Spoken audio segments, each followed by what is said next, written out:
In the stillness before dawn, when the first pale strands of light touched the rooftops of old Istanbul, the city seemed to breathe with memory. Long before it was called Istanbul, long before the modern world mapped its chaos onto ancient stone, it had been a crossroads where empires dreamed of eternity. And among those empires, none cast a longer shadow than the Ottoman Empire at the height of its power, a time historians still whisper about with awe. That golden moment in history, when the empire stretched like a great living tapestry from the heart of Europe to the deserts of Arabia, was shaped more than anything else by the presence of one man, a man whom even his rivals grudgingly revered, a man whose rule defined an era. Suleiman, called by his own people Kanuni, the lawgiver, but known across the world as Suleiman the Magnificent. To understand the rise and fall of legendary leaders, one must begin where ambition is born, not necessarily in palaces, but in the complicated dance between destiny and desire. When Suleiman entered the world in the late 15th century, the Ottoman Empire was already formidable. His grandfather, Mehmed the Conqueror, had captured Constantinople and rewritten the fate of nations. His father, Selim I, had expanded Ottoman influence deep into the Middle East, securing the holy cities and laying the foundations for a global powerhouse. Suleiman entered this legacy as a young prince surrounded by expectation, and yet no one, not even the scholars who taught him or the loyal attendants who watched him grow, could fully imagine the magnitude of the man he would become. From early childhood, Suleiman displayed a brightness that set him apart from the sons of other rulers. He read voraciously, absorbing poetry, law, theology, history, and military strategy with equal hunger. He listened to stories told by travelers and envoys who arrived from distant lands, their tales of strange cultures and faraway conflicts planting seeds of curiosity deep within him. And though he grew within the luxury of the palace, he was not insulated from hardship. Ottoman princes were not raised to be idle ornaments. They were groomed as future governors, trained in matters of statecraft, discipline, and the harsh realities of power. Even from a young age, Suleiman understood the fragility of peace and the constant vigilance required to preserve it. Before long, he was sent to govern various provinces, first Kaffa, then Manisa. Each new placement was a test, a way for the empire to measure him, to see whether he possessed the steadiness required of a future sultan. His letters from this period reveal a mind already contemplating justice and fairness, concerned not merely with authority, but with responsibility. In a rare document written during his youth, he expressed regret for the suffering of common people after a harsh winter and issued orders for relief. Though this may seem a small matter, in the world of imperial politics, it signaled an unusual depth of empathy. Yet even as he matured, the world around him stirred with problems that would soon shape his destiny. As Selim I grew more aggressive in his campaigns, accumulating both glory and enemies, the empire expanded at a dizzying pace, but the Sultan's health deteriorated quickly. In 1520, when Suleiman was only 26, Selim died unexpectedly. And just like that, the mantle of absolute power fell upon the young prince. The empire waited to see what sort of ruler he would be. Would he be another conqueror in the mold of his father? Would he be a poet king, aloof from the roughness of war? Would he prove too gentle, too idealistic, too inexperienced for a world defined by ruthless ambition? What followed surprised even his closest advisors.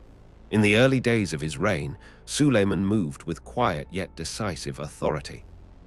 He released imprisoned nobles, signaling an end to the paranoia that had clouded his father's final years. He dismissed corrupt officials. He promoted scholars known for their integrity. He called for legal reforms that would bring greater unity to the empire. These actions earned him immediate goodwill from both the elite and the common people.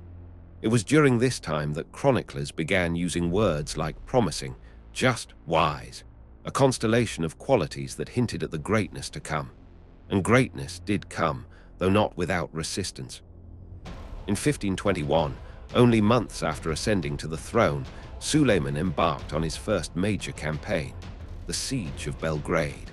Once a formidable Christian stronghold, Belgrade had resisted even maimed the conqueror. Many believed it was impenetrable. But Suleiman, combining cautious planning with the element of surprise, managed to take the city. The victory sent shockwaves through Europe. A sultan barely past 25 had accomplished in months what others had failed to do for decades. But it was his next great triumph that etched his name into history. In 1522, he launched the Siege of Rhodes. The island fortress was defended by the Knights Hospitaller, an elite order of warriors who had defied Muslim armies for centuries.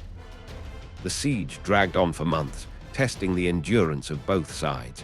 Rhodes' walls were thick, its defenders skilled, and its labyrinth of tunnels a nightmare for attackers. Yet Suleiman persisted. He employed engineers from across the empire, combining Ottoman, Persian, and even Italian techniques to chip away at the defenses. Finally, after a brutal struggle, the knights surrendered. In a gesture that would become legendary, Suleiman allowed them safe passage, praising their courage even in defeat. It was moments like these that revealed the duality of his character, fierce in battle, but magnanimous when the dust settled. As Suleiman consolidated his authority, he began shaping the empire in ways deeper than military conquest. He revived the arts, calling poets, architects, and scholars to his court. He championed a legal overhaul that simplified the empire's complex system of codes, enabling a more consistent application of justice. His leadership fused creativity with discipline, expansion with order. It is during this period that many began referring to the Ottoman realm not just as a military giant, but as a cultured empire whose influence resonated far beyond the battlefield. But power is never a peaceful gift. For every victory, every reform, every sign of promise, there were rivals watching closely, waiting for cracks in the foundation. European powers formed alliances, plotting strategies to contain the Ottomans. Within the empire itself, certain factions resented the changes Suleiman made, fearing that his growing popularity might threaten their grip on influence. Some believed his leniency toward former enemies was a weakness. Others questioned his fascination with scholars and poets, whispering that a ruler who indulged in art could not be formidable for long. Yet Suleiman heard these whispers and understood their danger. He knew that maintaining an empire of such scale required more than goodwill. It required caution and strength. His resolve, sharpened by the early years of his reign, began to shift toward the expansionist policies for which he would later be known. When news reached him that the powerful Kingdom of Hungary had descended into political chaos after the death of King Louis Roman II, he recognized both a threat and an opportunity. If Hungary fell under Habsburg influence, the Ottomans would face a united European front. But if he acted swiftly, he could reshape the political balance of the entire region. The stage was set for the Battle of Mohács in 1526, a clash that would become one of the defining moments of his rule. For the young Sultan, Mohács was not just a military engagement. It was a calculated move to stabilize the empire's western frontier and secure wealth, territory, and influence. The army he led into battle was immense, disciplined, and confident. Drums pounded through the humid summer air. Horses thundered over the plains, cannons roared, and Suleiman, wearing armor engraved with verses he had written himself, rode among them not as a distant commander, but as a leader whose presence inspired loyalty. The Hungarian forces, though brave, were overwhelmed. The battle lasted barely 2 hours before the field was littered with fallen soldiers, including the young king. Mohács marked the collapse of medieval Hungary and the rise of Ottoman dominance in Central Europe. News of the victory spread quickly, earning Suleiman admiration among his subjects and dread among his enemies. It was around this era that stories of Suleiman's greatness began reaching distant lands far beyond the empire's borders. Merchants carrying spices, silks, and metals recounted tales of his fairness. Ambassadors described his intellect. Poets wrote of his generosity. Some compared him to Alexander the Great. Others claimed he was a new Solomon, wise and just. In taverns, scholars' halls, marketplaces, and caravans, people whispered about the powerful ruler whose empire seemed destined to endure forever. And as we continue exploring the rise and fall of legendary leaders like Suleiman the Magnificent, it's always humbling to remember that history is shaped not only by armies and alliances, but by individuals whose choices ripple across centuries. If you're someone who loves diving deeply into stories like these, stories of ambition, brilliance, tragedy, and legacy, you're always welcome to follow along. To support more documentaries and explorations like this simply by staying with the journey, liking these narratives, and subscribing to hear many more untold tales. These stories grow richer when they are shared, and your presence in this journey gives them life. Yet for Suleiman, the journey was only beginning. Beneath the brilliance of his early victories and reforms lay subtle tensions that would later crack the foundation of even the strongest reigns. He could not yet see the betrayals that would shape his later years, or the political storms gathering behind palace walls. Nor could he foresee how love, fierce, intoxicating, and deeply human, would influence decisions that would alter the course of history.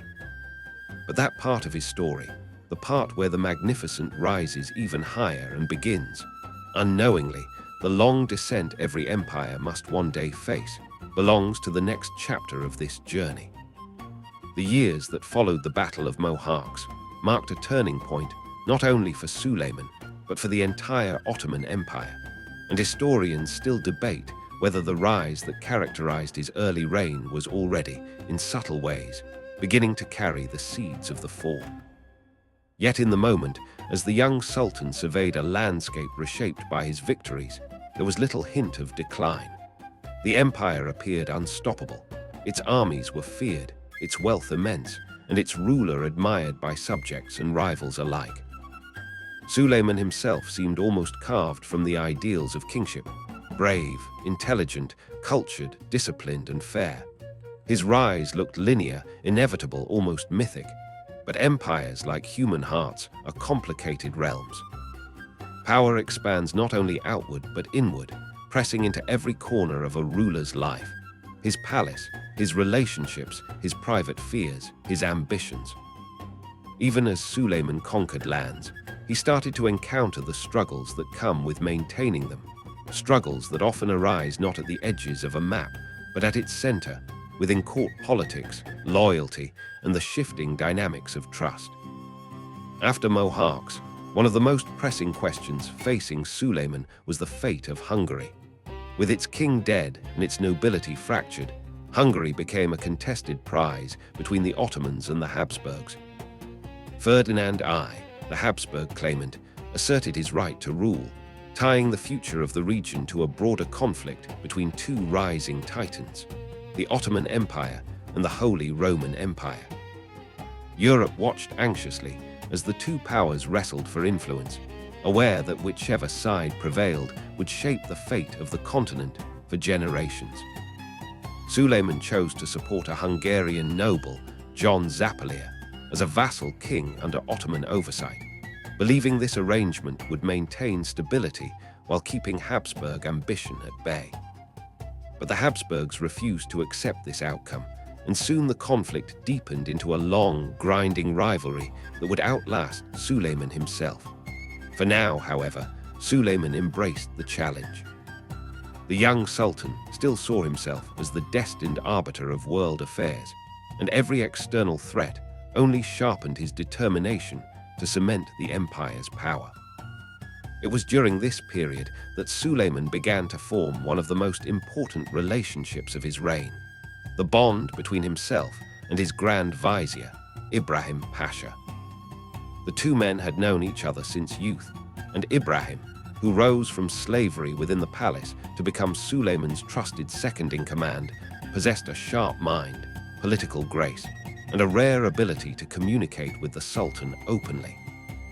Their friendship was legendary, described by contemporaries as a brotherhood. Ibrahim was more than a minister. He was Suleiman's confidant, advisor, and intellectual equal.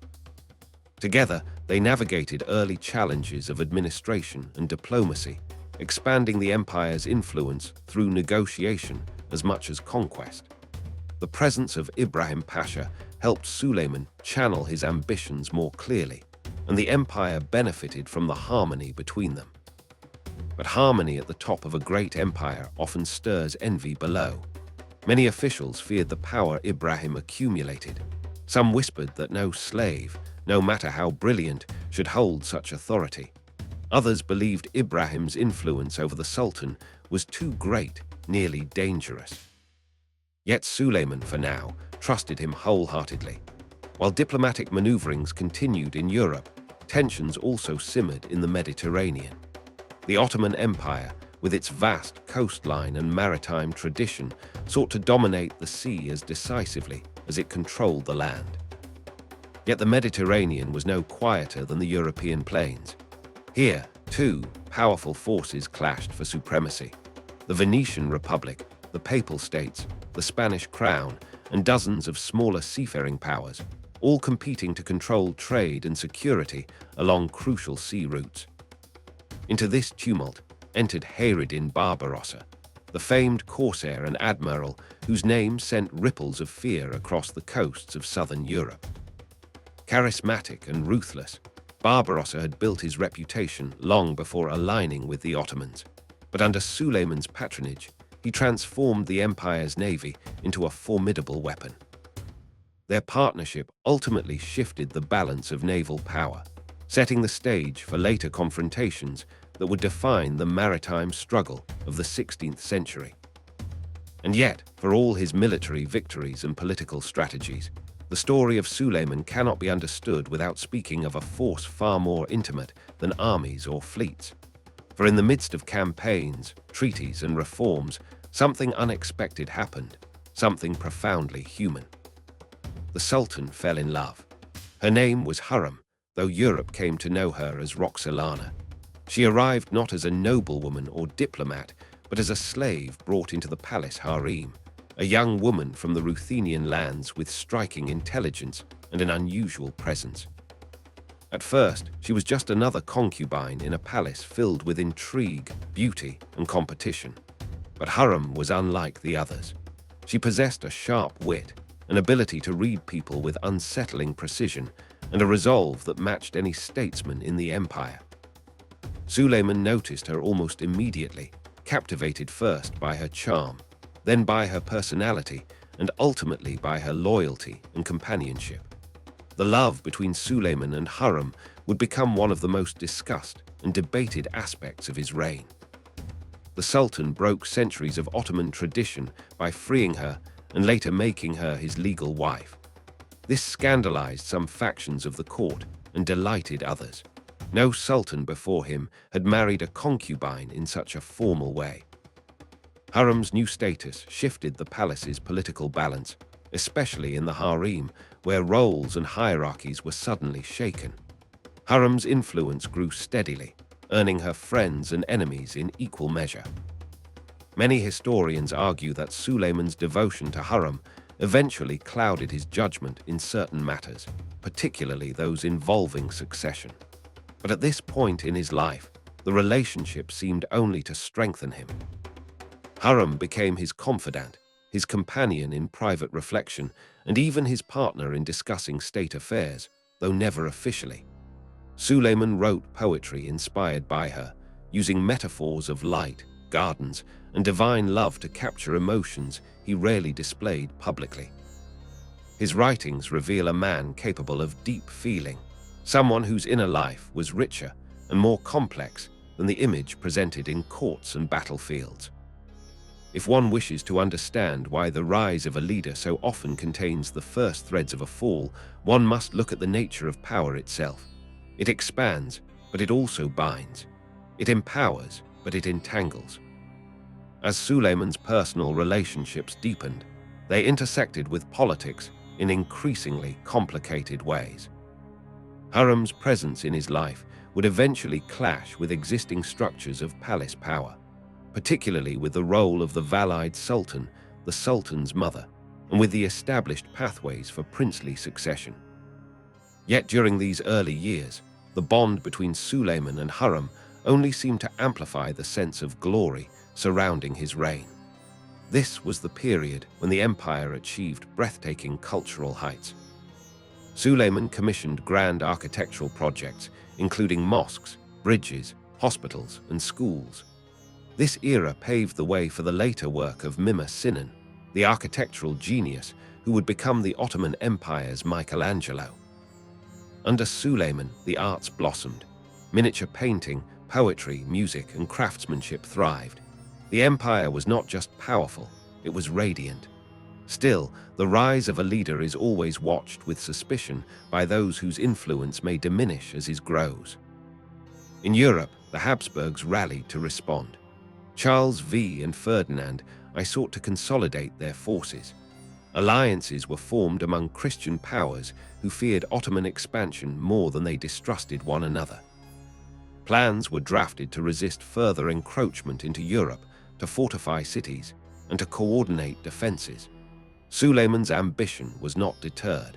His next great campaign took him to Vienna in 1529, an expedition bold enough to astonish even his closest advisors.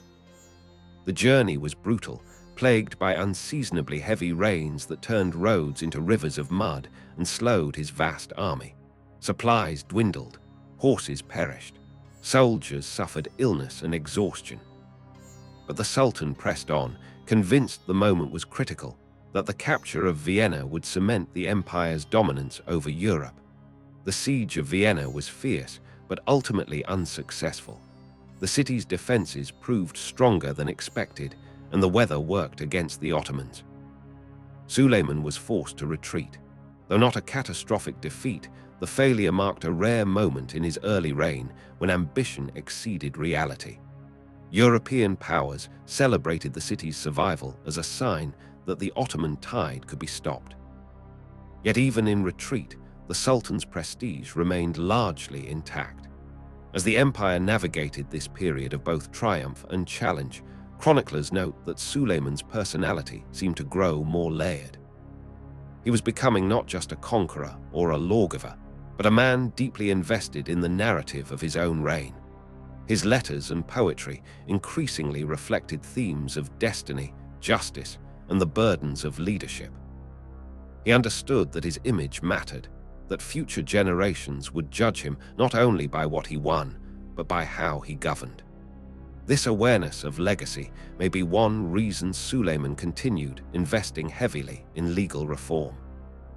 His efforts produced a body of laws, civil, criminal, and religious, that aimed to harmonize the empire's diverse populations.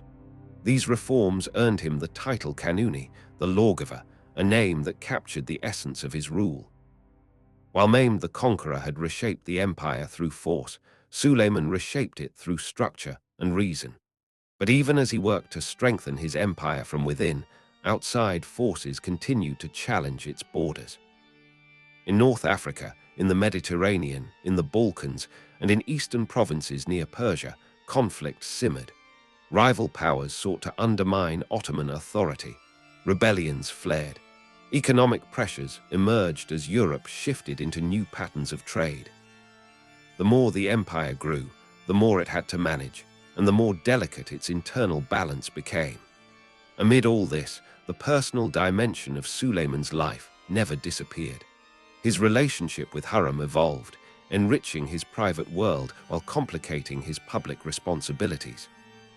His bond with Ibrahim Pasha deepened and grew more complex as the Grand Vizier's power expanded. Here were the two people Suleiman trusted most, each brilliant, each influential, and each occupying a unique place in his life. Their roles would eventually collide in ways that would haunt him, but for now, they formed the core of his inner circle. As we follow Suleiman's ascent, it becomes clear that the rise of a legendary leader is not merely a sequence of victories. It is a tapestry woven from decisions, relationships, ambitions, and the subtle pressures of history.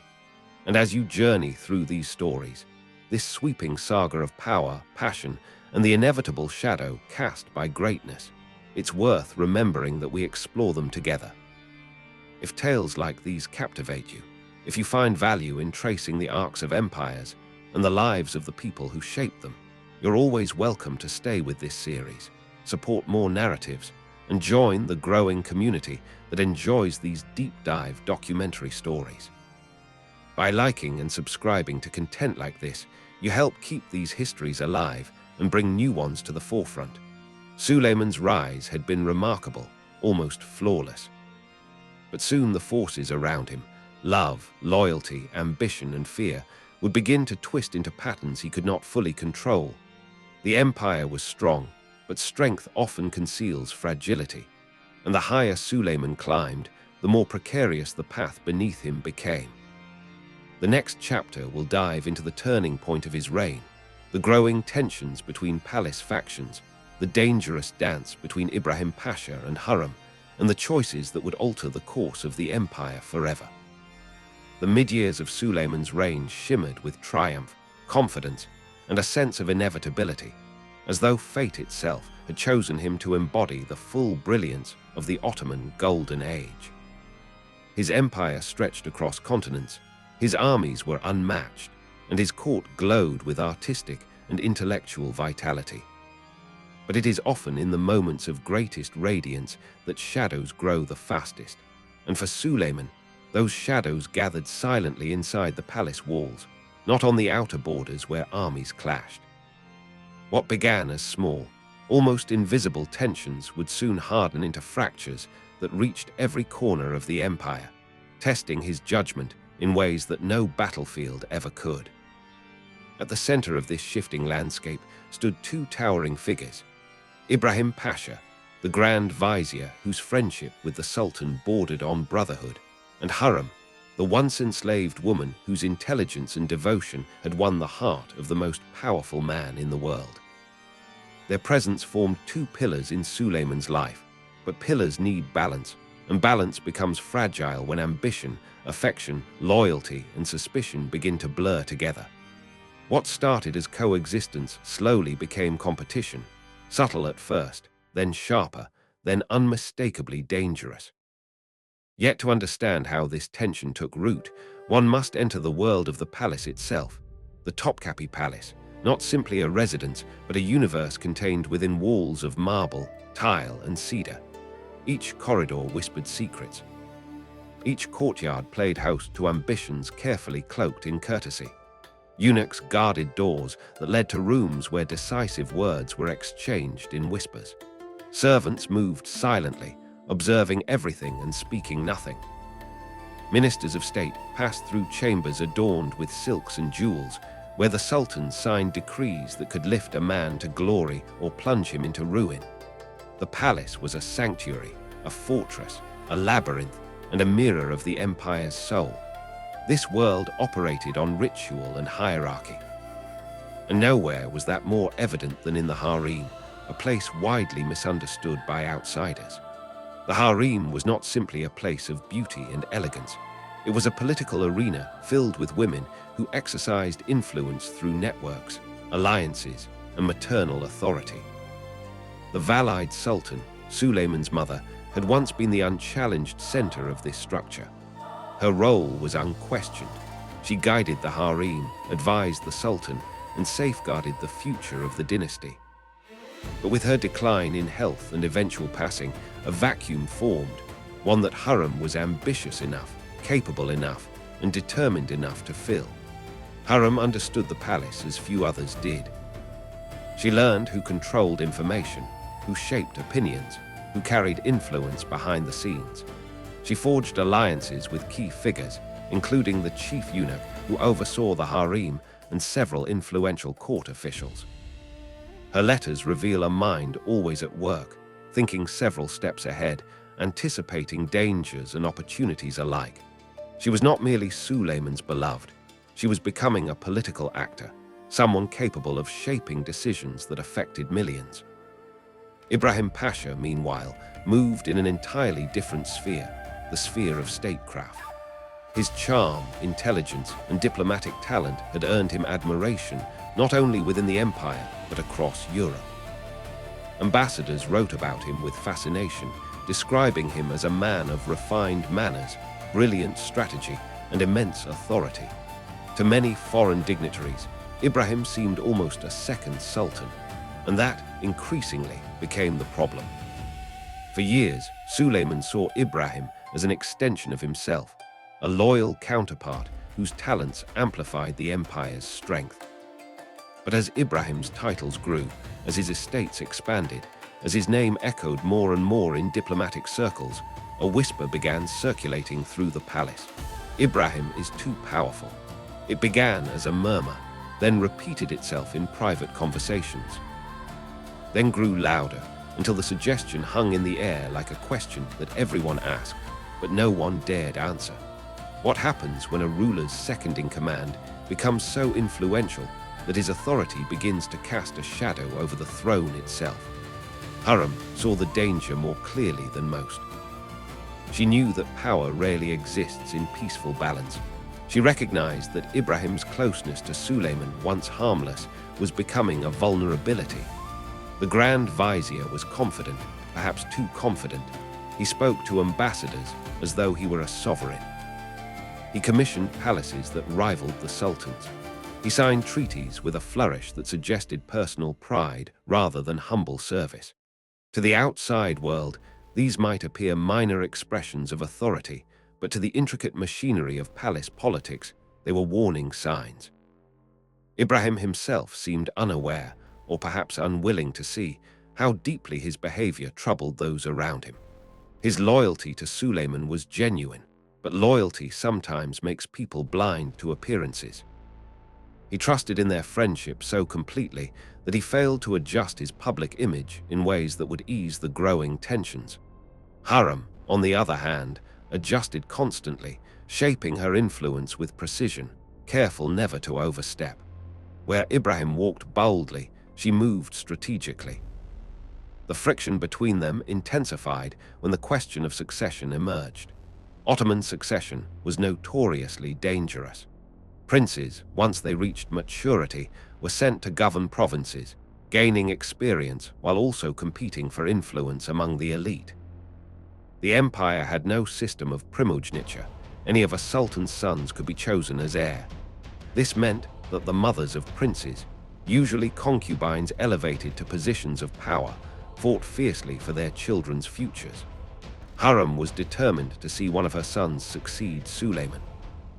Ibrahim, however, supported Mustafa, the Sultan's eldest son from another concubine. Mustafa was popular, capable, and admired by the army. To Ibrahim, supporting him was a logical choice for stability. To Hurrem, it was direct opposition to her children's survival. The harem and the state collided through these two influential figures, and in the clash lay the seeds of catastrophe. But Suleiman, in these years, remained outwardly unaware of the depth of the rivalry. His mind was consumed with matters of empire, campaigns against Persia, conflicts in the Mediterranean, and the ongoing struggle with the Habsburgs. Victories came, sometimes costly, sometimes glorious. Territories expanded. Treaties were negotiated. The empire grew more complex. And through it all, Suleiman wrote poetry, built monuments, strengthened laws, and contemplated the deeper meaning of kingship. His reign seemed so stable, so brilliantly crafted, that many believed he was untouchable. Even now, as we revisit his story, it's tempting to see his rise as a smooth ascent. But history is never smooth, and power never simple. The very essence of Suleiman's greatness, that balance of justice, ambition, intellect, and humanity, made his reign susceptible to internal fractures. The brilliance of his court masked tensions that were slowly winding their way toward explosive outcomes. As Ibrahim built alliances with European envoys and officials, Hurrem watched carefully, her letters carrying subtle but pointed warnings to Suleiman. She never attacked Ibrahim directly. Instead, she highlighted concerns, framed observations, and encouraged the Sultan to consider how appearances shaped loyalty. and little by little, Suleiman's perception began to shift. He remained fond of Ibrahim, but doubt, ever so slight at first, crept in. There is a moment many historians cite as the symbolic turning point. During a grand feast celebrating a military victory, Ibrahim appeared wearing garments so lavish, so heavily embroidered with symbols of power, that some observers believed he was imitating the Sultan himself. Whether intentional or not, the image shook Suleiman. He reportedly watched Ibrahim with an expression that lingered between discomfort and realization. A line had been crossed, though no one could yet see the consequences. In this period, Suleiman's writing also changed. His poems, once filled with romantic imagery and the ease of early triumph, began to feature metaphors of burden, betrayal, and the weight of command. He reflected on the loneliness of kingship and the difficulty of discerning true loyalty. The shift was subtle but unmistakable. His reign was entering a new emotional phase. Meanwhile, the empire's challenges grew. Rebellions flickered in distant provinces. The Persian front demanded constant attention. Trade routes fluctuated as European maritime powers explored new oceans and new worlds. The Mediterranean grew volatile again, with Christian coalitions attempting to push back against Ottoman naval expansion. It was a time when Suleiman needed strong, trustworthy allies more than ever. But the two people closest to him were drifting toward collision, each pulling at different threads of his confidence. Even now, as we retrace these moments, it's powerful to imagine the atmosphere inside the palace, the hushed conversations, the guarded glances, the sharp awareness that great empires can be shaken not only by armies, but by the shifting winds of personal influence. The rise of Suleiman had been extraordinary, but the forces gathering around him were changing, and the story was beginning its slow, tragic bend from ascent to tension. And as we explore this deep, unfolding narrative, these intricacies of power, love, rivalry, and the delicate balance that holds an empire together, it's always rewarding to know you're continuing the journey. If you enjoy diving into these kinds of stories, if following the inner workings of history and the lives of its monumental figures fascinates you, staying connected and supporting this ongoing series by liking and subscribing helps bring these long-form documentary narratives to life, allowing more stories like this to unfold piece by piece. In the next chapter, the tension between Ibrahim Pasha and Hurrem will reach its breaking point, and the consequences will reshape Suleiman's reign forever. The moment of rupture, long foretold in whispers, will arrive suddenly, decisively, and with a sorrow that echoes through history. The unraveling of trust rarely happens in a single moment. It begins with subtle shifts, quiet doubts, questions left unspoken yet heavy in the air. For Suleiman, the gradual erosion of his confidence in Ibrahim Pasha was like watching cracks spread across a beloved statue, delicate at first, almost invisible, but steadily widening until the structure could no longer bear its own weight. This was the moment in the story when the rise of the magnificent Sultan met the first deep tremors of decline, not in the empire's borders, but in the chambers of his own heart. Years earlier, when Ibrahim was first elevated to Grand Vizier, Suleiman had declared that he loved him like a brother. He meant it. Their bond had been forged in youth, strengthened through shared victories, and deepened through endless conversations about philosophy, politics, art, and the burdens of leadership. Ibrahim was the man who could speak freely to the Sultan, challenge him respectfully, and understand the complexities of governance without being reminded at every turn that he was addressing the ruler of millions. Such relationships are rare, and Suleiman valued it more than most rulers would ever dare. But absolute loyalty is fragile. As Ibrahim's authority expanded, his estates, his diplomatic dealings, his luxurious lifestyle, many in the palace began to mutter that he was a second sovereign. Their whispers, once dismissed, began to find their way into Suleiman's conscience. Hurrem, too, had played her part, though always subtly. She never openly accused Ibrahim, but she gently posed questions, highlighted inconsistencies, reminded Suleiman of the delicacy of appearances. She understood people with uncanny accuracy, and she knew that doubt grows best when planted quietly. The pivotal moment that sealed Ibrahim's fate arrived not through war but through the delicate, dizzying dance of politics. It happened after a military campaign in the east, where the Ottomans were struggling to keep the Safavid Persians at bay. The conflict had drained the empire's resources, and internal unrest demanded careful management. Amid this turmoil, reports reached Suleiman that Ibrahim had negotiated certain terms with the Persians without consulting the Sultan directly. Whether this was entirely true remains debated by historians, but what matters is how the news resonated with Suleiman.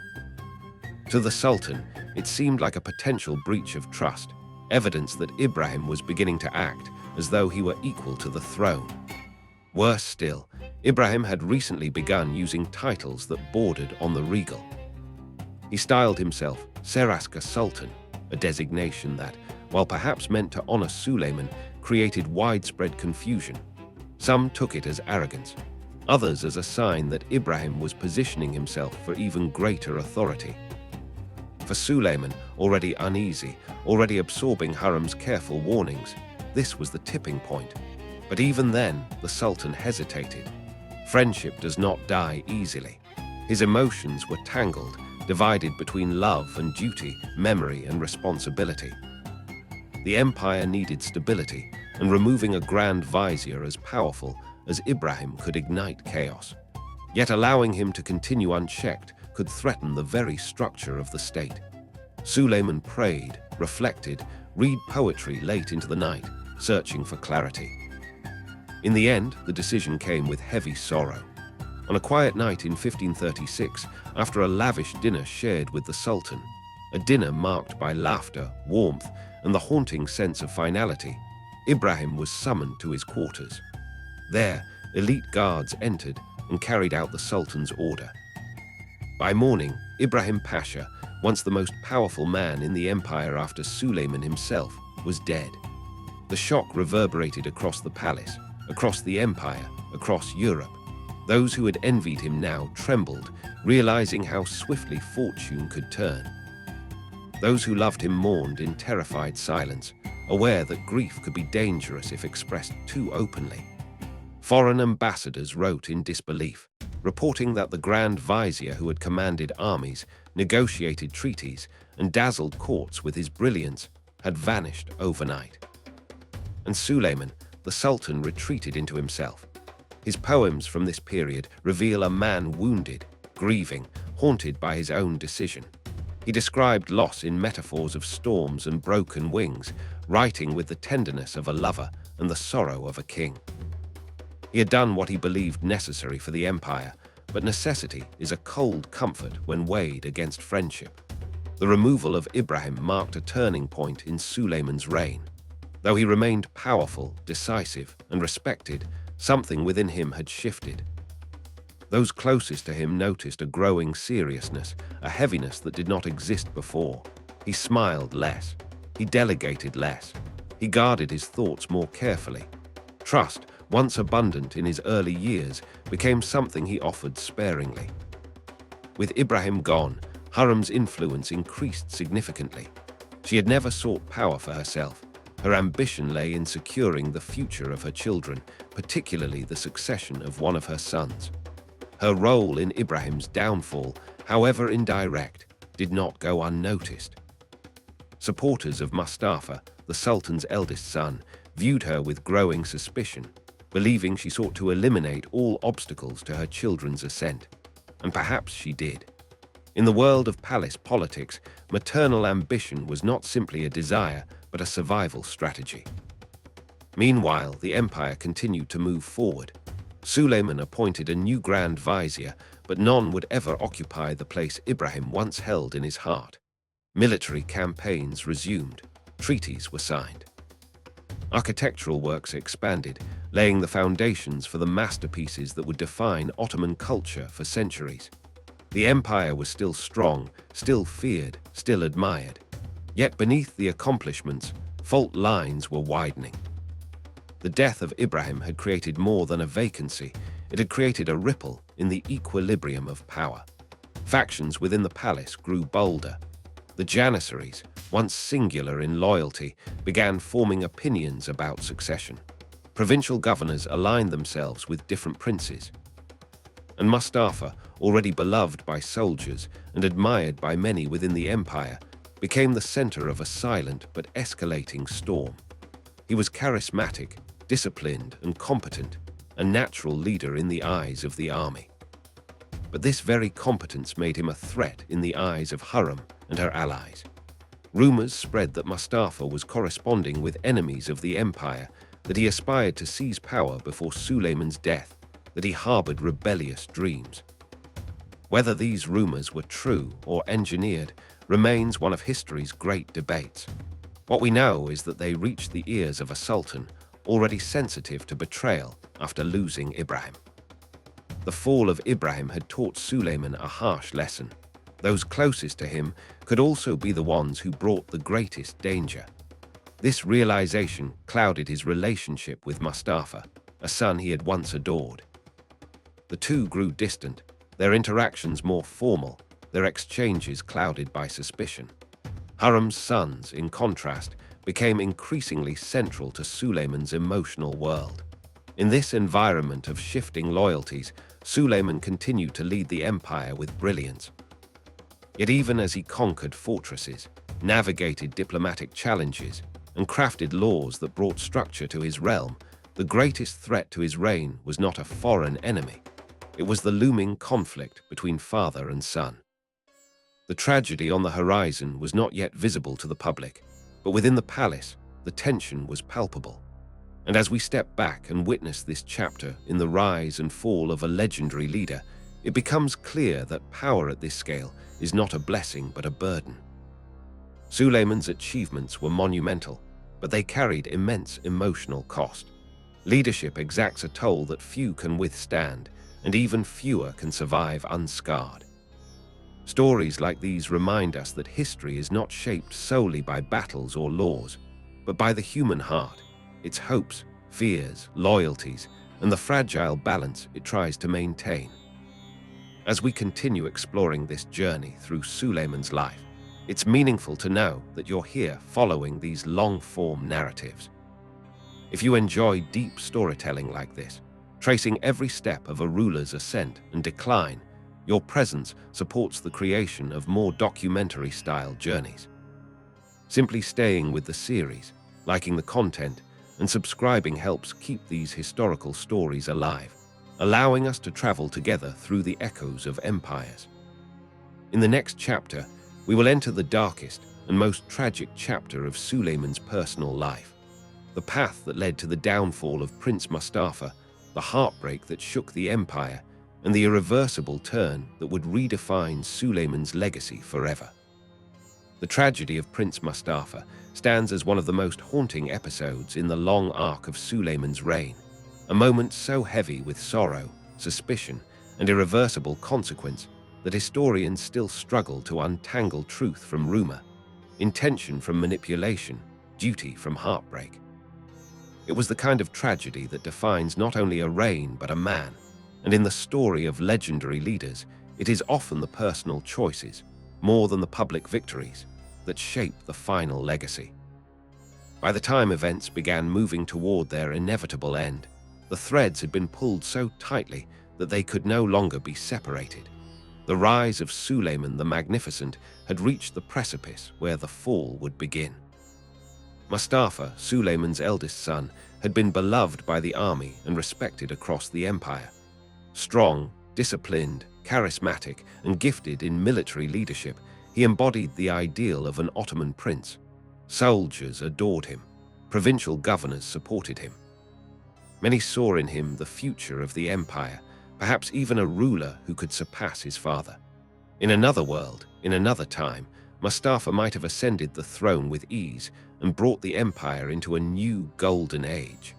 But the Ottoman throne was not built on ease. It rested on fear, rivalry, and the brutal calculus of survival. The Ottoman succession system did not favor the eldest son, but the strongest. This created an environment where every prince became a potential rival, and every mother became a political figure fighting for her child's life. Hurrem, whose influence had grown substantially after Ibrahim's death, understood this system intimately. She knew that Mustafa's popularity was not simply a matter of prestige. It was a threat to her sons, particularly Selim and Bayezid. A popular prince could become a rallying point for factions within the empire, and history had shown that powerful factions sometimes acted with devastating force. Whether Hurrem actively engineered Mustafa's downfall or merely played into the currents already forming around him is a question that continues to divide scholars. What is certain is that she warned Suleiman repeatedly about Mustafa's rising independence. She pointed to letters, some perhaps authentic, others perhaps forged, that suggested Mustafa was conspiring with the Persian Safavids to overthrow his father. She emphasized the prince's popularity with the Janissaries, noting that the army's loyalty was shifting in ways that could become dangerous. Meanwhile, reports from spies and informants, many with motives of their own, reached Suleiman with increasing frequency.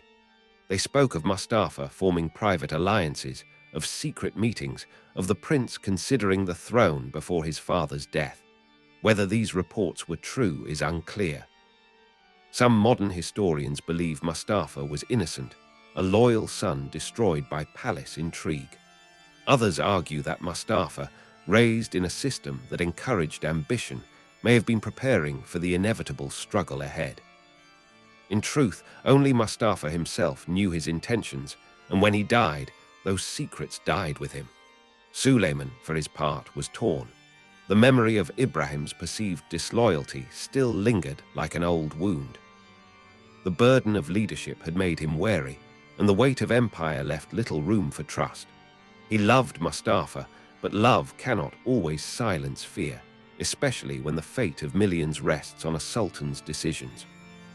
The reports, the warnings, the whispered stories, they built upon one another until the line between caution and paranoia blurred.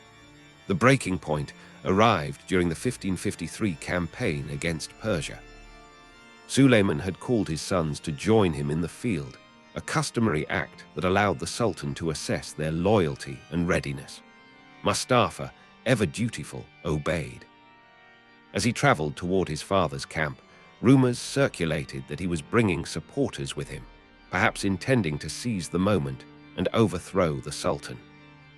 These rumors were almost certainly exaggerated, if not entirely fabricated, but by the time they reached Suleiman's ears, they had become something more. They had become belief. Inside Suleiman's tent, advisors debated fiercely. Some urged caution, others urged decisive action. Hurrem and her allies, particularly the powerful vizier Rustam Pasha, who had married her daughter, warned that inaction could lead to catastrophe. They argued that allowing Mustafa to enter the camp with an armed entourage could spark a coup. The Sultan listened in silence, absorbing every word, but the emotional storm within him could not be seen from the outside. Mustafa arrived unaware of the danger he faced. He believed his father wanted to see him. He believed loyalty still mattered. He believed blood still meant something. But when he entered the imperial tent, he found not a welcoming father but executioners.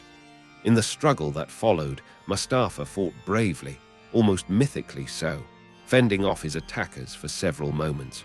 But the outcome was never in doubt. Surrounded, overwhelmed, and outnumbered, the prince was finally subdued and strangled with a bowstring, the traditional method used to execute members of the royal family. Word of Mustafa's death spread through the camp like wildfire, shocking soldiers, commanders, and officials alike. Many wept openly. Some refused to believe it. Others whispered that the empire had just lost its greatest hope. The Janissaries were devastated. Mustafa had been their favorite, and now he was gone, taken not by enemy blades, but by an order from his own father.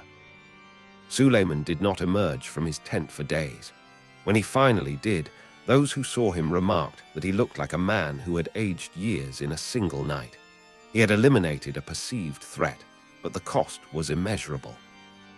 His heart was shattered, and his relationship with the army, once solid and unshakable, had been deeply wounded. The sadness in his eyes became a permanent mark, something captured in the writings of envoys and the memories of his household. His poetry from this period is heavy with grief. He wrote of a lion devouring its own cub, of a tree losing its strongest branch, of a man alone in a desert of shadows. The metaphors were unmistakable. He knew the magnitude of what he had done. And though Suleiman would remain on the throne for many years, this moment marked the beginning of an internal decline that no amount of power, wealth, or authority could reverse. The empire, too, shifted after Mustafa's death. Confidence among the troops wavered, factions within the palace grew bolder, and Hurrem's influence deepened, though her triumph was bittersweet. Her sons were safer, but the cost to Suleiman and to the empire was enormous. Rustam Pasha, blamed by many for fueling the tragedy, temporarily lost his position, though he would later return to power. Trust across the court fractured. The unity that had defined the early years of Suleiman's reign was now replaced with fear and uncertainty. Yet even amid tragedy, the empire marched on. Wars continued, diplomacy unfolded, and administration persisted. The Ottoman machine was too vast to stop, too entrenched to crumble overnight. But insiders could feel the shift, like a mighty ship slowly beginning to list. Leaders who rise to greatness often carry deep wounds, and Suleiman's wound was now open for all to see. In the broader tapestry of history, this tragedy stands as a reminder that even the greatest rulers are bound by the limitations of human emotion. Fear, love, loyalty, grief, these forces shaped Suleiman as surely as they shape all of us. As we walk through these moments together, exploring how a magnificent reign began to falter under the weight of its own complexity, it feels especially meaningful to have you on this journey. If these deep, immersive historical narratives resonate with you, your presence, your continuing interest, and your support, simply by staying engaged, liking, or subscribing, help bring more stories like this to life, allowing us to explore history's most dramatic chapters in vivid detail. In the next chapter, we will explore how the aftermath of Mustafa's death altered the final years of Suleiman's rule, how the empire grappled with succession tensions, and how the Sultan faced his own mortality while trying to preserve the legacy he had spent a lifetime building. In the years following Mustafa's death, a lingering shadow settled over Suleiman's reign, subtle at first, then unmistakable, as though the empire itself felt the echo of the tragedy that had unfolded within the Sultan's own family. Soldiers marched, diplomats negotiated, artisans continued their craft, and yet beneath the surface, something had changed. The heartbeat of the empire felt slower, heavier. It was not a collapse, not yet, but it was the first unmistakable tilt away from the vibrant rise that had defined Suleiman's early and middle years. Empires rarely fall in a single moment. They lean, they strain, they drift. After Mustafa, the Ottoman Empire began its drift. For Suleiman, grief did not manifest in theatrical displays. It surfaced in silence, in long nights of prayer, in verses penned with a trembling heart, in the way he paused before signing an order, as though waiting for a voice that would never answer again. Those who served him closely wrote of a man who seemed to carry invisible weight on his shoulders. He still governed with brilliance and authority, but the spark, the youthful confidence that once made him seem almost larger than life, was dimmer. Hurrem, too, felt the change, though for her the tragedy brought not only sorrow, but a heightened sense of vulnerability. She had succeeded in shielding her sons, but she also understood the price that had been extracted from the Sultan's spirit. And she sensed that the palace's gaze was now fixed on her more intensely than ever.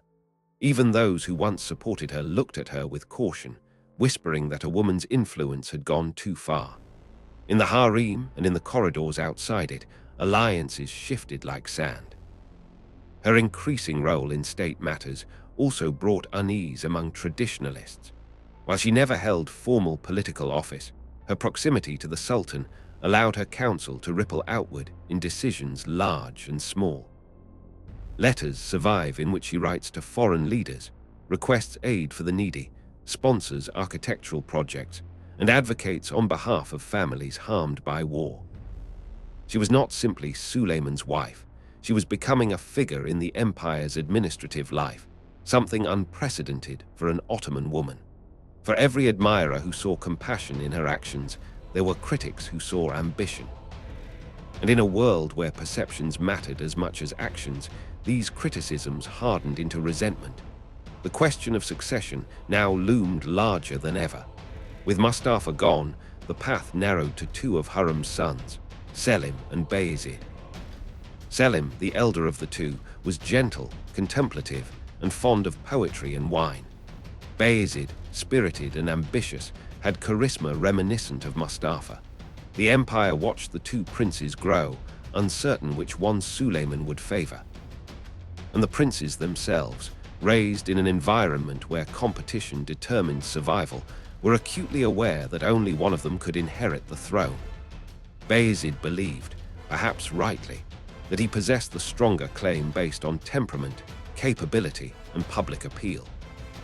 Selim, however, had something even more decisive: his mother's steady advocacy, and more importantly, a personality that posed little threat to the bureaucratic and military elites who feared bold leaders after the turmoil surrounding Mustafa.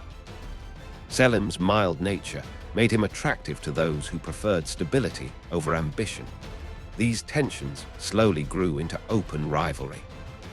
Reports from the provinces where the princes served as governors show a pattern of conflict: competing appointments, contradictory policies, covert recruitment of loyal forces. The friction alarmed Suleiman. The tragedy with Mustafa had already scarred him, and now he feared the possibility of fratricide among his remaining sons, a nightmare every Ottoman ruler knew too well.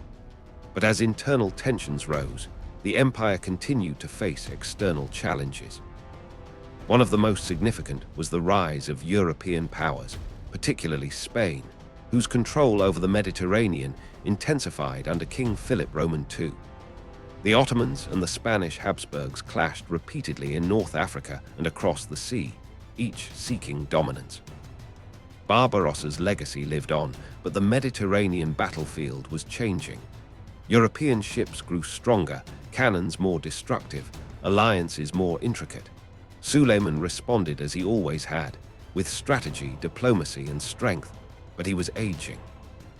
The vigor that once propelled him across continents was fading. Campaigns took longer. Decisions required more contemplation. Advisors noticed he spent increasing time in spiritual reflection, pondering not the expansion of the empire, but the weight of responsibility and the nearness of death. The towering sultan, who had once seemed ageless, was becoming human. It was during these years that he turned increasingly toward architectural and cultural projects. He commissioned mosques, schools, baths, and charitable complexes, calling upon Mimar Sinan, now recognized as one of the greatest architects in world history, to bring his visions to life. Sinan, whose genius blossomed under Suleiman's patronage, constructed structures that touched the sky with elegance, embodying the empire's grandeur. The Süleymaniye Mosque in Istanbul became not only a symbol of Suleiman's power, but also a monument to his inner transformation. Its soaring domes and peaceful courtyards reflect both strength and serenity, ambition and contemplation. These projects were expressions of legacy, a way to leave something timeless as the human body weakened. And Suleiman felt the pull of legacy more strongly after Hurrem's death in 1558. Her passing marked another deep wound, perhaps the most personal one since Mustafa. She had been his companion, his confidant, his partner in countless decisions. Their love, so unusual in the Ottoman dynastic world, had shaped his reign profoundly. When she died, Suleiman retreated again into grief, spending long hours at her tomb, which he had built beside the great mosque that symbolized their shared era. With Hurrem gone, the rivalry between Selim and Bayezid intensified dangerously. Bayezid, knowing that his mother's guidance was no longer there to protect him, moved boldly to secure his position. His actions became increasingly reckless. He challenged orders, gathered troops without authorization, and sought alliances that alarmed the court. In desperation, he sparked a rebellion, small at first, then fully realized, a decision that sealed his fate. Suleiman, already burdened by loss and age, faced a painful truth. He would have to choose between his remaining sons. Selim, despite his weaknesses, had remained loyal and predictable. Bayezid had crossed a line that no Ottoman prince could cross without retribution. The Sultan, driven by duty rather than desire, ordered Selim and the army to confront Bayezid. Within months, the rebellion collapsed. Bayezid fled east to Persia, seeking refuge with the Safavid Shah, an act Suleiman interpreted as betrayal. Diplomacy followed, cold, calculated diplomacy that resulted in Bayezid's imprisonment and eventual execution. The Sultan, who had ordered the death of his eldest son, now bore the burden of ordering the death of another. When the news reached him, those near him described a man hollowed by sorrow, trapped in a cycle of decisions he could not escape. Ruling an empire of millions brought power, but it also brought isolation, a kind of solitude so deep it felt like a shadow cast by the throne itself. Yet through these trials, Suleiman continued to lead. He managed the affairs of state with a sense of inevitability, carrying out his responsibilities with the certainty of one who knows his life is intertwined with the fate of an empire. He had risen magnificently, but the fall, slow, emotional, internal, was unfolding within him, shaping the final nature of his rule. And as we walk through these intimate, monumental chapters of his life, it means a great deal to continue this journey with you. If these documentary-style stories speak to you, if exploring the lives and struggles of history's greatest figures inspires you, staying connected, liking, subscribing, and following along helps bring more of these long, immersive narratives to life. Your presence helps keep the past vibrant and allows stories like this to unfold piece by piece. In the next chapter, we will step into the final years of Suleiman's reign, his last great campaign, and the legacy he left behind as the man who was born to rise, destined to rule, and fated to face a fall defined not by defeat, but by the limits of human life itself. The final years of Suleiman's life unfolded like the closing act of a grand epic, still filled with power, still commanding awe, yet wrapped in a quiet melancholy that echoed through every decision he made. The empire remained vast, magnificent, and feared, but the man at its center was no longer the youthful conqueror who had reshaped the world. He had become something deeper, something more solemn, an aging ruler reflecting on the cost of greatness, the fragility of legacy, and the weight of a lifetime of choices. By the late 1560s, Suleiman was in his 70s, an extraordinary age for a sultan who had spent decades on campaign, riding through storms, deserts, mountains, and battlefields. His once boundless stamina had diminished. His hands, which had signed countless decrees and held the reins of warhorses in 100 battles, trembled now and then. His eyesight, once sharp enough to read poetry by candlelight, grew tired sooner. But none of these physical changes reduced the reverence the empire felt for him. In the eyes of his people, Suleiman remained the embodiment of justice, power, and imperial majesty. Even Europe, his longtime rival, looked upon him with a mixture of respect and apprehension. They knew that as long as Suleiman lived, the Ottomans still possessed the heart of a lion. Yet inside the palace, the air felt different. Gone were the days when powerful allies stood beside him, Hurrem with her warmth and counsel, Ibrahim with his brilliance and ambition, Mustafa with his promise. Gone, too, were the days when the empire's future felt clear. Selim, now the heir, was dependable but lacked the vigorous leadership Suleiman once displayed.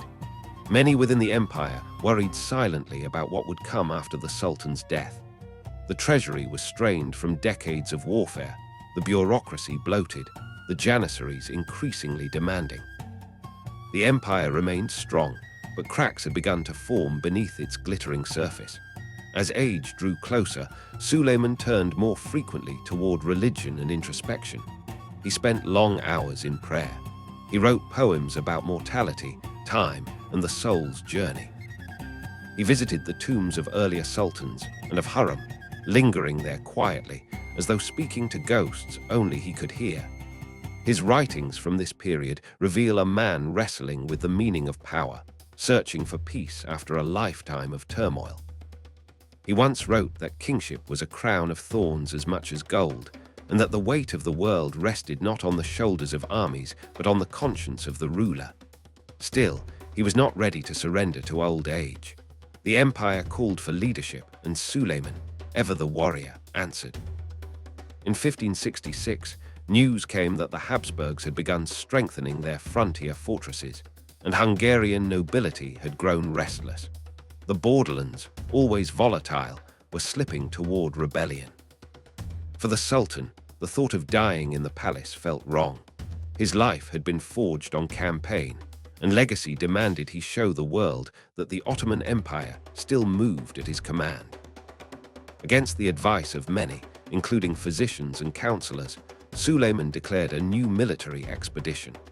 A final march toward Hungary, aimed at Szigetvara, a fortress held by the formidable Croatian noble Miklós Zedrini. Szigetvara was not a grand capital like Belgrade or Buda, but it was symbolically potent. Its fall would reinforce Ottoman dominance and silence whispers that the empire was weakening. And for Suleiman, the march was more than politics. It was a final assertion of identity. He had lived as a conqueror. He wished to leave the world as one. The army gathered in the spring of 1566, a massive force that stretched across the horizon. Veterans who had served him for decades, young soldiers eager to prove themselves, janissaries carrying the echoes of lost battles, all prepared to march with the Sultan one last time. As they assembled outside the palace, Suleiman appeared before them mounted on a white horse, his armor gleaming beneath the sun. Age had bent his frame slightly, but his presence still commanded absolute loyalty. The soldiers knew they were witnessing history, though none could imagine how this campaign would end. The march was grueling. Heat pressed upon the army like a physical weight, and storms battered the roads. Suleiman, too, struggled. His health deteriorated steadily, though he concealed the symptoms as best he could.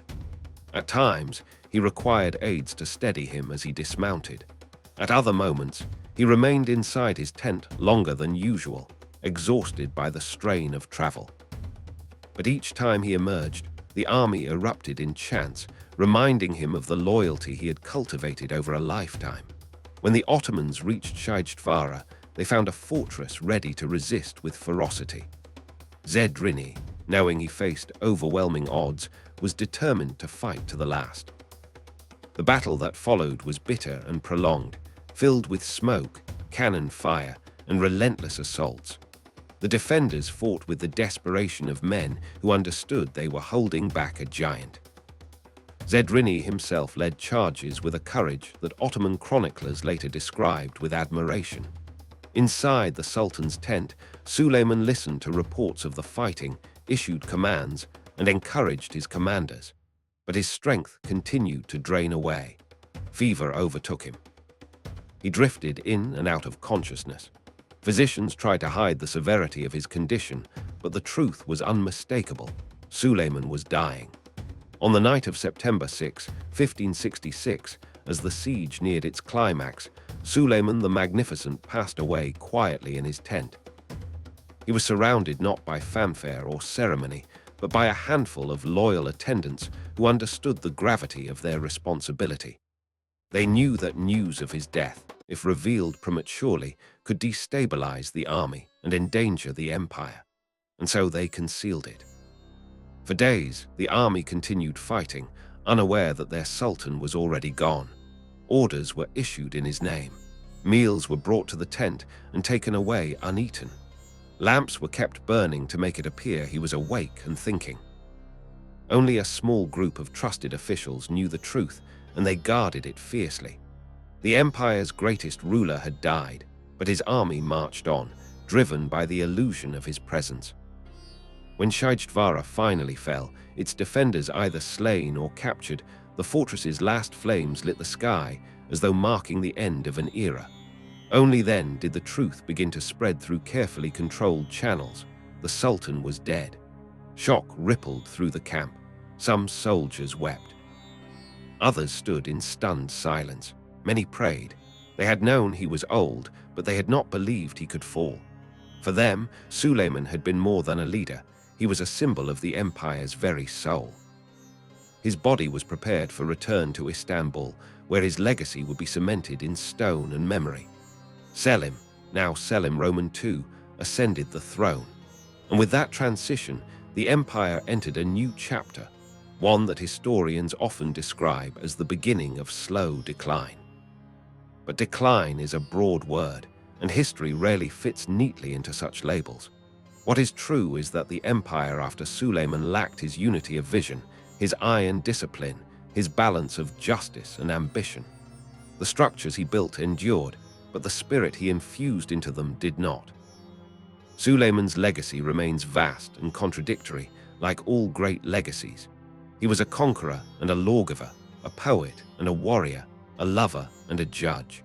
He brought the Ottoman Empire to its greatest territorial extent, yet his personal choices helped sow the seeds of future turmoil. He embodied magnificence and mortality in equal measure. His rise reshaped the world. His fall revealed the humanity behind the legend. And as we continue unfolding this long journey together, tracing the heights of his empire and the depths of his heart, it means a great deal to share the story with someone who appreciates the richness of history. If these immersive documentary-style narratives speak to you, simply following along, liking, or subscribing helps ensure that more stories, full, vivid, sweeping stories like this, can continue. Your presence keeps the past alive and gives these legends new breath in the present. In the next chapter, we will explore the immediate aftermath of Suleiman's death, the early reign of Selim Roman II, and the ways in which the empire struggled to carry forward the legacy of a ruler who seemed impossible to replace. The moment Suleiman's death became known across the empire, a profound stillness seemed to settle over the lands he had ruled for nearly half a century. From the markets of Istanbul to the desert outposts of Arabia, from the rolling plains of Hungary to the bustling harbors of Alexandria, people spoke his name in tones of sorrow and disbelief. It was as if a great mountain had fallen, leaving the earth quieter in its shadow. For many, Suleiman had been the only sultan they had ever known. His reign spanned generations, reshaping the world so completely that imagining the empire without him felt like imagining the sky without the sun. And yet, the empire had to continue, because no matter how great a ruler may be, time insists on moving forward. Selim Roman II ascended the throne immediately, taking on the heavy mantle of ruling an empire forged by a man of rare brilliance. The contrast between father and son was stark. Where Suleiman had been disciplined, focused, and driven by a sense of divine responsibility, Selim was soft-spoken, mild in temperament, and more interested in comfort and pleasure than in the burdens of statecraft. His nickname, Selim the Drunkard, though often exaggerated by hostile chroniclers, reflected a reputation that followed him closely. He preferred wine and leisure to war and reform. But it would be unfair to dismiss Selim simply as a weak successor. Weakness in history often comes not from lack of intelligence, but from stepping into a world one is unprepared to shape. Selim had been raised in the shadow of a monumental father and burdened with the expectations that come with maintaining an empire at its peak. He lacked Suleiman's charisma, his poetic soul, his strategic mind, and his rigorous sense of justice. But he also inherited an imperial structure that was already showing signs of strain, administrative bloat, rising corruption, military impatience, and a treasury taxed by decades of war. He stepped into a throne built by a giant, and giants rarely leave easy paths for those who come after them. In the immediate aftermath of Suleiman's death, the empire's bureaucracy moved quickly to preserve stability. Grand viziers, court officials, janissary commanders, religious leaders, and ambassadors all understood that transitions of power could easily erupt into chaos. Ottoman history was filled with succession struggles, and the memory of Mustafa's death still lingered painfully. There was a collective determination to avoid bloodshed, and in this regard, Selim's peaceful accession was remarkable. Perhaps the exhaustion of past conflicts had softened rivalry. Perhaps the machinery of the state had grown strong enough to ensure order above individual ambition. Or perhaps Selim's mild nature made him a less threatening figure, easing fears that had once driven political upheaval. Still, the outward calm did not mean the empire was stable. Behind palace walls, factions maneuvered for influence. Without Suleiman's commanding presence, the role of Grand Vizier grew more significant than ever, shaping the direction of policy and the distribution of power. Rustam Pasha, once central in the drama surrounding Mustafa, had died before Suleiman, but his network lived on, influencing key decisions. Other pashas, rival households, and powerful military officers sought to shape the new sultan's reign in ways that served their interests. One of the most important figures to rise during this time was Sokollu Mehmed Pasha, a brilliant statesman who had served under Suleiman and possessed a rare combination of intelligence, diplomacy, and political resilience. Under Selim, Sokollu became the true engine of the empire, guiding policy with a steady hand.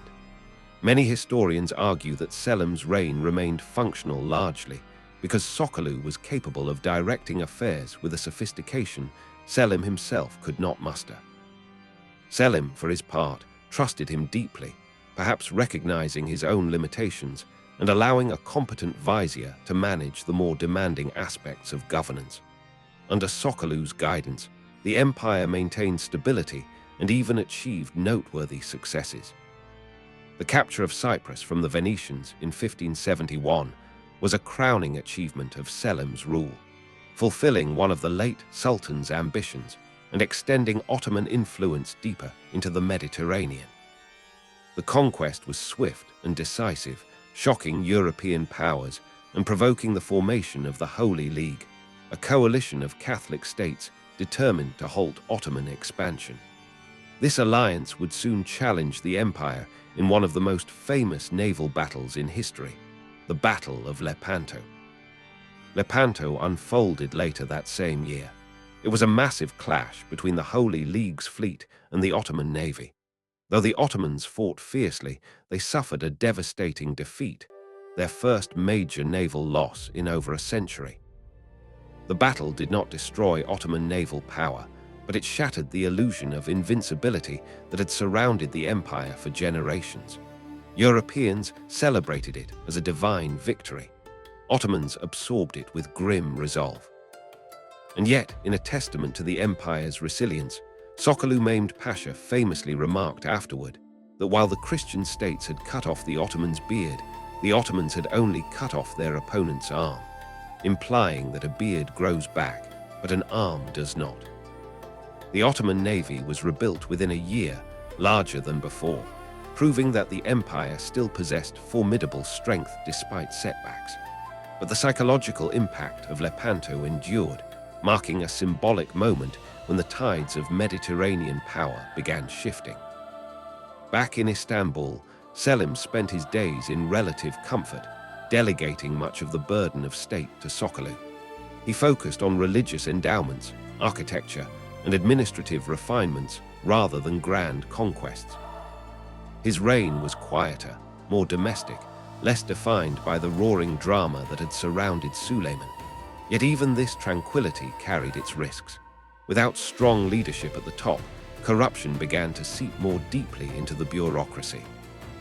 Local governors acted with greater autonomy, sometimes exploiting their positions for personal gain. The janissaries grew more assertive, testing boundaries that Suleiman had once enforced with strict discipline. The cultural world, however, continued to flourish. Poetry, calligraphy, and miniature painting thrived. Scholars continued debates in coffee houses, mosques, and private salons. Architecture remained a point of pride, with new mosques and complex buildings rising across the empire. The spirit of artistic expression that had blossomed under Suleiman did not fade with him. Instead, it spread, carried by the momentum of a society that had grown used to intellectual vitality. Yet observers noted that the grandeur of this cultural life often masked the quiet weakening of the political core. Internationally, the empire remained a central player. Diplomats from Europe, Asia, and Africa traveled to Istanbul, negotiating alliances, paying tribute, or seeking favor. Many noted that while Selim lacked the imposing aura of his father, the empire itself still commanded respect. They recognized that Ottoman strength lay not only in a single ruler, but in the institutions, armies, administrative systems, and networks of wealth and faith that Suleiman had built. But they also sensed that without a figure of Suleiman's caliber, the empire might one day falter. Through this transitional period, one question loomed above all others. Could the Ottoman Empire retain its magnificence without the man who had defined its golden age? It is a question history often asks of empires ruled by extraordinary leaders. Alexander the Great, Charlemagne, Genghis Khan, all left successors who struggled to match their vision. Suleiman belonged to this lineage. His rise had been so brilliant, his presence so commanding, that even a capable successor would have struggled to maintain the same trajectory. Selim, for all his qualities, was not a leader forged in the crucible of conquest, but a man who preferred peace and comfort. History rarely accommodates such preferences, and yet, stories of this kind are richer when traced slowly, step by step, appreciating not only the dramatic rises and falls, but the quiet interludes in between.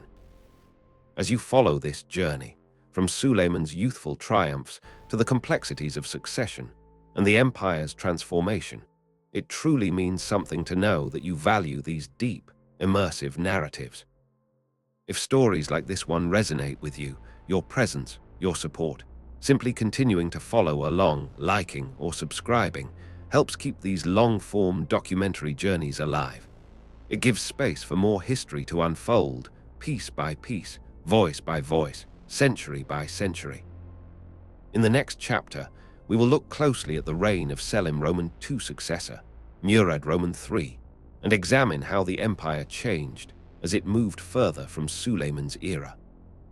There, we will see the foundations begin to strain more visibly, the palace grow more politicized, and the early seeds of decline take clearer shape. A decline not marked by catastrophe, but by slow, structural erosion that reshaped the empire's destiny. When Selim II's reign ended in 1574, the empire moved into the rule of his son, Murad III, a transition that signaled yet another shift in the long arc that had begun under Suleiman. Murad inherited an empire still vast, still wealthy, still powerful, yet weighed down by internal pressures that had grown steadily during the decades following Suleiman's death. If Suleiman's reign had represented magnificence, Murad's era represented something more complicated, a period where the empire's grandeur remained visible on the surface, yet beneath it, structural weaknesses slowly tightened their grip. Murad III ascended the throne at a moment when the Ottoman world was undergoing deep transformation. Social changes, economic challenges, bureaucratic corruption, factional struggles within the palace, and the increasing influence of new global trade patterns all began to pull the empire in different directions. Under Murad's rule, the delicate balance Suleiman had once held so firmly began to tilt. Murad himself was a cultured man, deeply interested in poetry, theology, and the arts. Like his grandfather Suleiman, he wrote poetry under a pseudonym, exploring themes of love, loss, and the divine. But unlike Suleiman, Murad struggled with the burdens of leadership. He was prone to melancholy, spent long hours in seclusion, and was torn between religious devotion and earthly desire. His reign was heavily influenced by powerful court factions and members of the harem, most notably his mother, Nurbanu Sultan, and later his wife, Safiye Sultan, two formidable women who shaped the politics of the palace in ways seldom seen before. The so-called Sultanate of Women, a period when women of the imperial harem wielded significant political influence, reached new heights under Murad.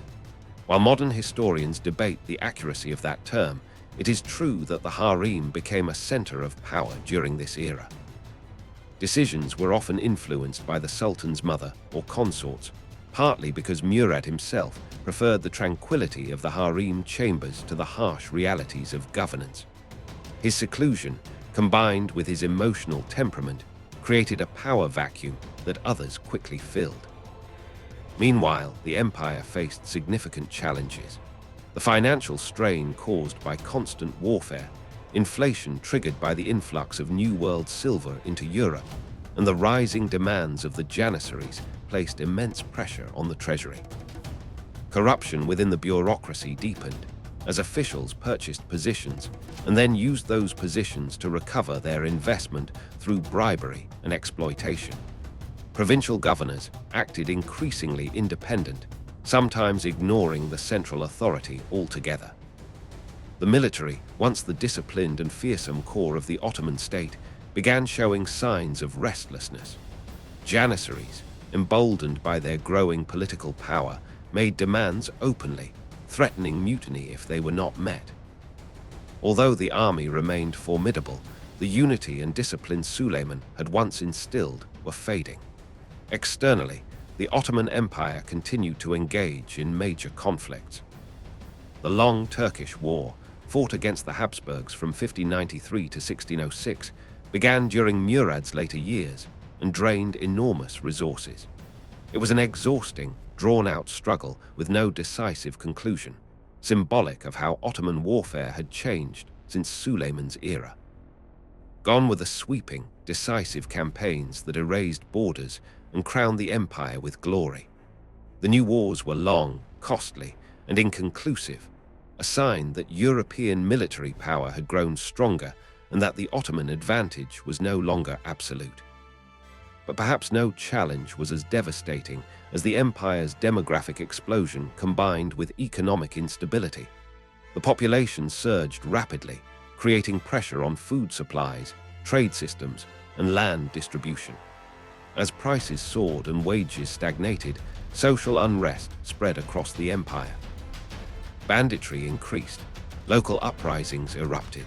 Conditions that Suleiman might have contained early now spiraled, aided by corruption that weakened the state's ability to respond.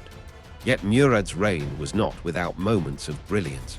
The cultural world continued to flourish. Miniature painting reached extraordinary refinement. Music, literature, and architecture all thrived under imperial patronage. Scholars produced works of theology, law, and philosophy. Science advanced in astronomy and medicine. Even amid political turmoil, the Ottoman intellectual spirit refused to dim. But these cultural achievements were overshadowed by the growing sense that the empire was beginning to drift, less guided by steady leadership, more by competing interests within the palace. The question was no longer whether the Ottomans were powerful, they still were. The question was whether their power was sustainable. This atmosphere of transition, uncertainty, and gradual decline offers a mirror to the themes we've explored throughout Suleiman's story. The idea that the rise of a legendary leader often casts a long, complex shadow over those who follow. Suleiman had built an empire so magnificent that maintaining it required not just skill, but extraordinary dedication and vision. Few rulers possessed such qualities. Murad Roman III, for all his intellect and sensitivity, could not shape the empire with the same firm hand. As Murad withdrew deeper into the harem, the court grew increasingly factionalized. Nurbanu and Safiye Sultan clashed, while Janissary leaders, bureaucrats, and religious scholars maneuvered for influence. Murad's own emotional struggles made him susceptible to manipulation. His dependence on spiritual advisors also raised tensions with the more secular, militaristic factions within the state. His policies were inconsistent, sometimes generous, sometimes harsh, sometimes visionary, sometimes impulsive. This inconsistency created instability, which in turn fed corruption and dissent. Letters from European ambassadors describe a court filled with intrigue, a sultan rarely seen in public, and ministers who held enormous informal power. The empire still intimidated Europe, but the whispers of vulnerability grew louder. Murad's death in 1595 marked another turning point. His son, Mehmed Roman III, succeeded him and immediately inherited a realm more fragile than it had been at any point in the previous century. Mehmed began his reign with a brutal tradition, the execution of his 19 brothers to prevent succession struggles. This act, horrifying even by Ottoman standards, reflected the deep fear gripping the dynasty. It also showed how far the empire had drifted from the stability of Suleiman's early years. And yet, despite the increasing turmoil, the empire remained one of the world's great powers. Its armies still controlled vast territories. Its culture continued to inspire admiration. Its economy, though strained, remained influential. The Ottoman state was not collapsing, it was transforming. Some might say it was aging, much like Suleiman had in his final years. As we explore these transitional periods, it's valuable to remember how history unfolds, not in sharp lines of rise and fall, but in long sweeps, with moments of brilliance and moments of quiet erosion. Following these stories together, watching the transformation of the Ottoman Empire across decades, helps keep the past alive in ways that numbers and dates alone cannot. If these deep, immersive journeys resonate with you, simply staying with the series, liking, or subscribing helps ensure that more rich, documentary-style narratives can continue to unfold. Your engagement truly keeps these histories breathing. In the next chapter, the final one, we will reflect on the full arc of Suleiman's rise and fall, the fate of the empire he shaped, and the legacy he left behind as a man whose brilliance illuminated the world and whose humanity revealed the inevitable limits of power. As the 16th century gave way to the 17th, the story of the Ottoman Empire moved further from the world Suleiman the Magnificent had shaped. His shadow still stretched across the empire's vast lands, across the marble courtyards of Topkapi, across the minarets piercing the Istanbul sky, across the memories of countless subjects who had lived their lives within the grand order he forged. Yet the man himself was gone, leaving behind not only a legacy of glory, but also unanswered questions, unresolved tensions, and a lineage of rulers struggling to live up to the weight of his reign. The decades after Suleiman's death revealed both the strengths and vulnerabilities of the empire he had built. It remained powerful, still one of the greatest empires on earth, still feared, still admired, but it no longer possessed the unity of vision or the disciplined leadership that had once made it unstoppable. And perhaps this is the essential truth behind the rise and fall of legendary leaders. Their greatness lifts their world, but it also becomes a benchmark so high that even their strongest successors struggle to reach it. In the reigns of Murad Roman III, Mehmed Roman III, Ahmed I, Mustafa I, Osman Roman II, and their successors, we see a pattern of oscillation. Some sultans possessed promise but not opportunity. Others had opportunity but not ability. None could fully restore the imperial momentum Suleiman had maintained with such relentless determination. The palace grew increasingly politicized. Janissaries, once a disciplined fighting force forged in the fires of devotion, grew restless, demanding, and unpredictable. Harem politics deepened, with mothers and consorts guiding or obstructing state decisions in ways that reflected their own rivalries and alliances. Corruption, once held in check by Suleiman's strict oversight, seeped steadily through the fabric of administration. And yet, for all these challenges, the Ottoman Empire did not collapse. Not then, not for centuries. The state Suleiman left behind was too vast, too structurally sophisticated, too economically interconnected to fall easily. It weathered storms that might have shattered lesser empires. Its institutions, laws, and traditions provided continuity even when leadership faltered. If Suleiman's reign represented the zenith, the years that followed represented resilience, imperfect, turbulent, but resilient all the same. Understanding Suleiman's legacy requires us to look beyond the simple notion of rise and fall. His rise was shaped not only by his extraordinary personal qualities, but by the groundwork laid by earlier sultans, Mehmed the Conqueror, Selim the Grim, Bayezid Roman II, and by the vast systems of scholars, administrators, judges, architects, engineers, and soldiers who sustained the empire. His fall, too, was not a sudden collapse, but a gradual recognition that no man, no matter how great, can defy time or human limits. He was magnificent, yes, but he was also human. And it is in his humanity, his loves, fears, mistakes, regrets, that we truly understand him. Consider the arc of his relationships. Ibrahim Pasha, once the closest of companions, fell victim to political paranoia and the pressures of sustaining power. Mustafa, his beloved and promising son, became entangled in fears of rebellion and was executed in a decision that broke the Sultan's heart, even as he believed he was protecting the empire. Hurrem, his partner in love and politics, both supported and complicated his reign, shaping his personal life in ways that rippled outward into matters of state. Consider also the arc of his ambitions. Early in his reign, Suleiman sought glory, expansion, and justice with boundless energy. He conquered, reformed, built, and wrote, his mind always reaching for something larger. But as the decades passed, his ambitions softened. He turned inward, toward spirituality, poetry, and the contemplation of mortality. The man who once led armies across continents became the man who sat quietly in gardens, writing verses about the fleeting nature of earthly power. Consider the arc of the empire itself. Under Suleiman, it reached its greatest territorial extent. Its culture flourished, its laws stabilized, its influence spread across continents. It became one of the central forces shaping global history. But such heights invite new challenges: administrative complexity, social strain, financial burdens, and the incessant demands of a military stretched across 3 continents.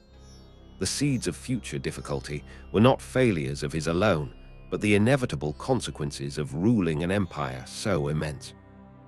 In the grand sweep of history, Suleiman stands not only as a ruler, but as a symbol. He symbolizes the idea of magnificence, of human capability at its peak. He symbolizes the balance between ambition and responsibility, between justice and power, between love and duty. He symbolizes the paradox of leadership, that the same qualities which lift a leader to greatness also set the stage for challenges that successors must confront. And perhaps this is why the story of Suleiman continues to captivate us.